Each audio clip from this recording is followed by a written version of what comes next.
मैं कहूँगी कि इस भाषा को सीखने के लिए और आपके अभिव्यक्ति के कौशल को मांझने के लिए और साथ ही आपके भावनात्मक विकास में योगदान देने के लिए बाल साहित्य का बहुत बड़ा हाथ है।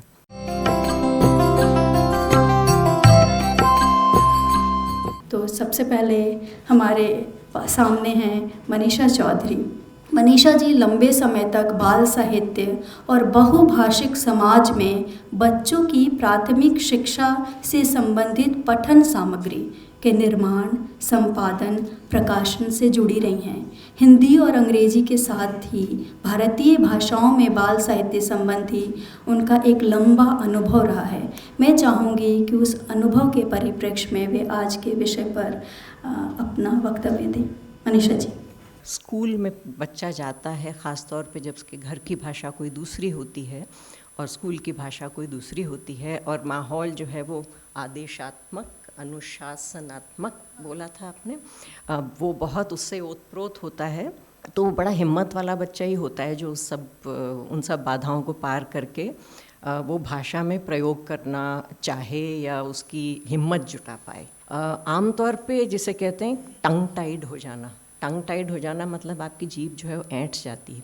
ऐसी भाषाओं से आपका साबका पड़ने लगता है जो कि आपकी मातृभाषा से बहुत अलग होती हैं। और अभी तक आप मौखिक भाषा के साथ व्यवहार कर रहे थे, अचानक से आपको कहा जाता है कि अब आपको पढ़ने का कौशल सीखना है, आपको लिखने का कौशल सीखना है। तो आप ज़रा अपने अतीत में जाइए और सोचिए कि उस वक्त जो आपकी जीने की स्वतंत्रता है उस पर कितने अंकुश लगते हैं ऐसा सब होने से, जबकि जो मौका आपको अपनी अभिव्यक्ति के दायरे को बढ़ाने का हो सकता था वो उल्टे उसको संकुचित करने लग सकता है।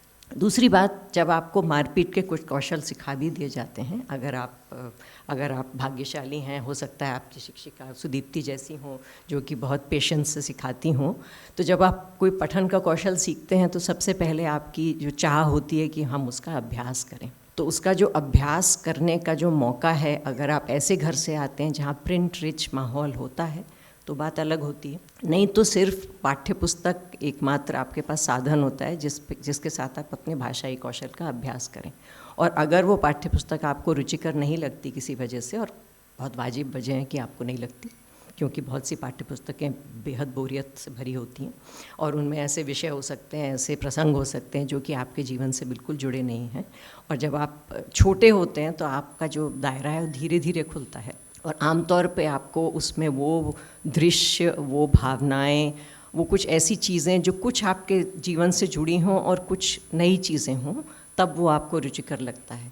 तो अगर आपको और उससे इतर सामग्री नहीं मिलती है पाठ्य पुस्तक से, तो आपका जो भाषाई कौशल का अभ्यास है वो बड़ा दुरूह हो जाता है।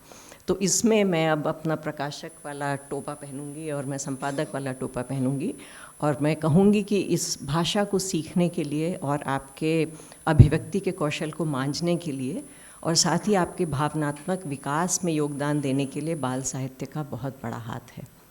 और दुर्भाग्य ये है कि अधिकांश भारत की मातृभाषाओं में ऐसा बाल साहित्य जो रुचिकर हो, जो आपकी जेब पे बहुत ज़ोर न डाले, जो सुंदर हो, जो पठनीय हो और जिसमें विविधता हो, वैसा बाल साहित्य आमतौर पे बहुत से बच्चों को मुहैया नहीं हो पाता है। क्यों? क्योंकि या तो वो प्रकाशित ही नहीं होता है या वो किसी खास भाषा में प्रकाशित होता है जिसका वर्चस्व समाज में ऑलरेडी बना हुआ है।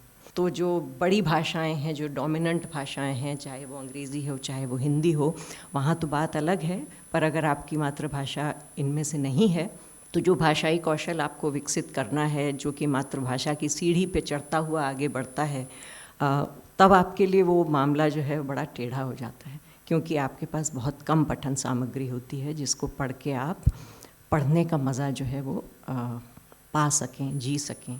और उसके आगे लिखने का कौशल वहाँ तक तो मैं जा ही नहीं रही हूँ। तो इस सूरत में जब हम कहते हैं कि बच्चे की भाषा ख़राब हो रही है, बच्चा जो है वो गुस्सा दिखला रहा है, बच्चा जो है बाल सुलभ चीज़ें ना करके ऐसी चीज़ें कर रहा है जो कि दादी अम्मा करती हैं या बहुत बड़े लोग करते हैं, तो ये तो कभी भी इसमें हम बच्चे के सर पे इसका इल्ज़ाम दे ही नहीं सकते हैं, क्योंकि जो पूरा तंत्र है, हम चाहते हैं कि बच्चा उसको अपने आप को उसके अनुसार ढाले, जबकि वास्तव में तंत्र को इतना लचीला होना ज़रूरी है कि बच्चे की ज़रूरत जहाँ शुरू होती है वो वहाँ पे आके उससे मिले। अगर ऐसा नहीं होता है और उसका जो भाषाई विकास है वो वहीं पे अटकने लगता है, तो उसकी जो पूरी शिक्षा की यात्रा है उस पे बहुत बुरा असर पड़ता है, क्योंकि अन्य विषय भी आपको भाषा के सहारे ही सीखने होते हैं। तो आज जो हमारे देश में, आपने असर रिपोर्ट का जिक्र सुना होगा, ज़रूर अखबार में पढ़ा भी होगा, कि 5वीं कक्षा के बहुत से बच्चे जो हैं वो दूसरी कक्षा का पाठ जो है वो विस्तार से नहीं पढ़ पाते हैं, और अधिकांश माने करीब 98% बच्चे जो अब स्कूलों में आ रहे हैं, स्कूल का तंत्र जो है वो ऐसे बच्चों के लिए अपने आप को तैयार नहीं कर पाया है। उसमें से एक छोटा प्रतिशत है जो ऐसे घरों से आते हैं जहाँ प्रिंट रिच माहौल पहले से मौजूद है और वो स्वतः पढ़ना सीखते जाते हैं। परंतु जब बच्चे ऐसे घर से आते हैं जहाँ प्रिंट रिच माहौल नहीं होता है, तो जिस सपने को दिखा के हम बच्चे को स्कूल लाए थे, उसका सपना जो है वो दुस्वप्न बन सकता है। तो भाषा को लेकर अगर हम बात करना शुरू करें तो हम कल तक बात कर सकते, पर अभी मैं यहीं रोकूंगी और जो अन्य विद्वान बैठे हैं उनके भी विचार सुनेंगे और आगे चर्चा को बढ़ाएंगे। हाँ, बिल्कुल शुक्रिया मनीषा जी।